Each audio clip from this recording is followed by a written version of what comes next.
What's up, guys? It's your boy Santos the Destroyer, and I'm back with part two of What If Naruto Was a Senju. Now, back where we left off last time, Zabuza had just been taken out for the first time. Not dead, but just taken out. And basically, we're in the immediate aftermath of that battle.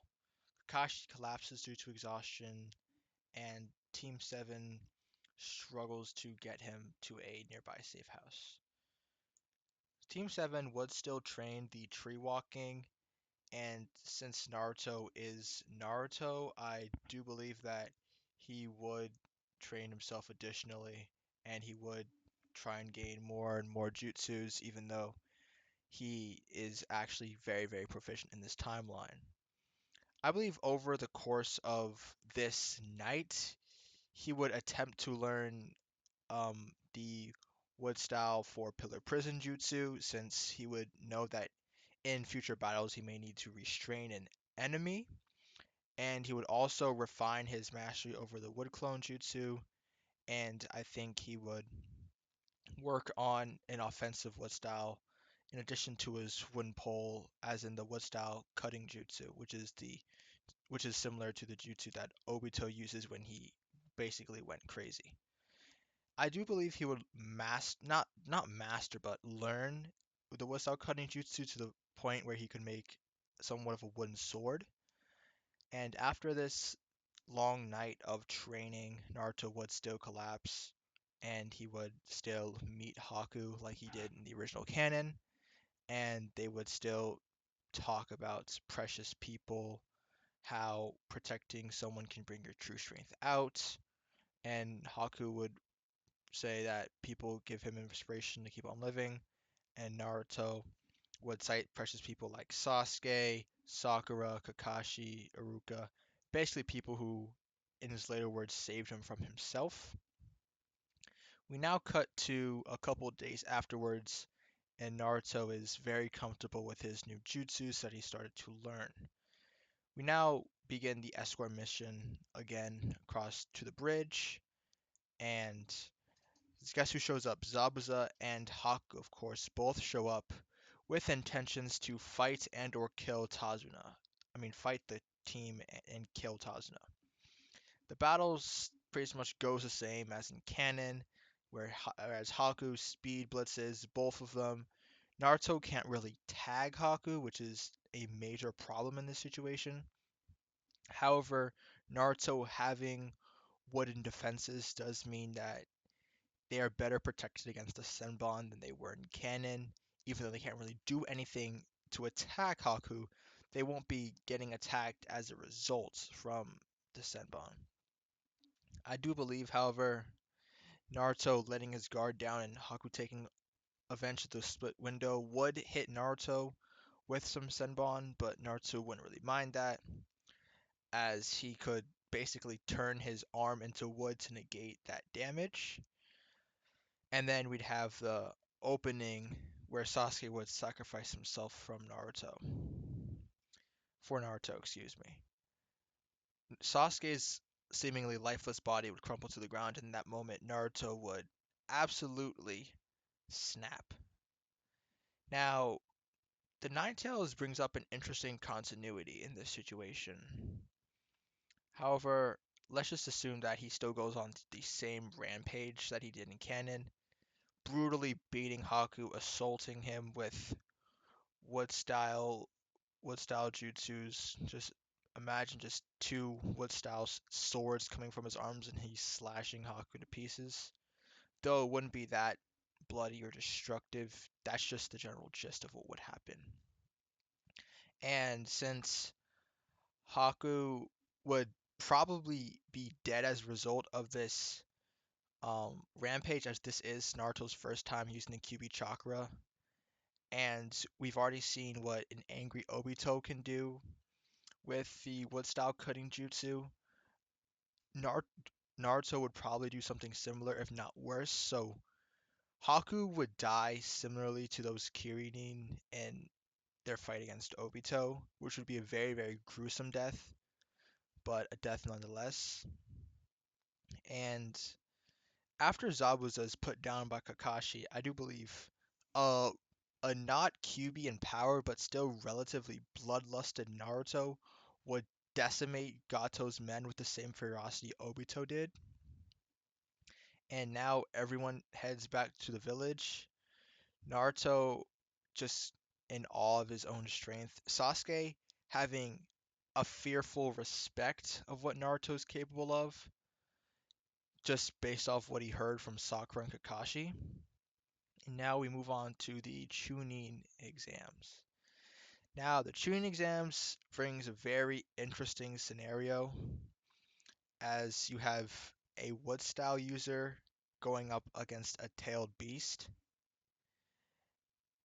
I believe the same interaction would still happen as in canon, as in Naruto makes an idiot of himself and Sasuke basically looks like the cool one, and Gaara asking for Sasuke's name but not asking for Naruto's, which would enrage Naruto, but I mean, he kind of did ref- not do anything to protect Konohamaru, and basically Sasuke got all the glory. So what can we say about that? So now we cut to the fight against Rock Lee. It goes pretty much the same as in canon because Naruto doesn't really have any particular aptitude for taijutsu that he didn't have in canon. So we get to the written exam, and Naruto doesn't have any reconnaissance type of like motion moves or jutsu. So he'd still do the same thing he did in canon, which was not fill out any questions at all because he really can't. But however, once we get to the Forest of Death, I do believe Naruto will shine.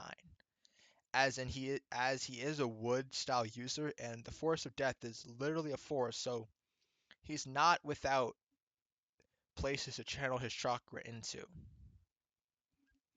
So now is we where we get into the nitty gritty of just how powerful Naruto's wood style is at this point. I mean, he in the Land of Waves he exhibited the ability to perform B rank ninjutsu competently, and I since the Shadow Clone Jutsu is like multi Shadow Clone is an A rank jutsu, I have no doubt that Naruto wouldn't be able to learn certain A rank jutsu or use the wood to help enhance his jutsu. So we can assume that Naruto can use certain A rank jutsu only because he's surrounded by trees, and if not, if he wasn't surrounded by trees, he wouldn't be able to pull that off. I think Naruto and company are better set off just due to Naruto. Better and worse, as you could make the case that Naruto using the four pillar house jutsu wouldn't make them a target, as there's just a house in the middle of the Forest of Death. But let's just say they still encounter Orochimaru and Sasuke does get the curse mark and Naruto gets his seal tampered with. That still happens. Naruto and Sasuke are essentially out, which brings us to the same occurrence that happened in canon with Rock Lee being a chivalrous gentleman and offering to help Sakura out. And then later we have Team 10 coming in with the Inoshika Cho formation. But at the end of the day, Sasuke still wakes up, and Naruto, they both wake up, murderous gleam in their eyes.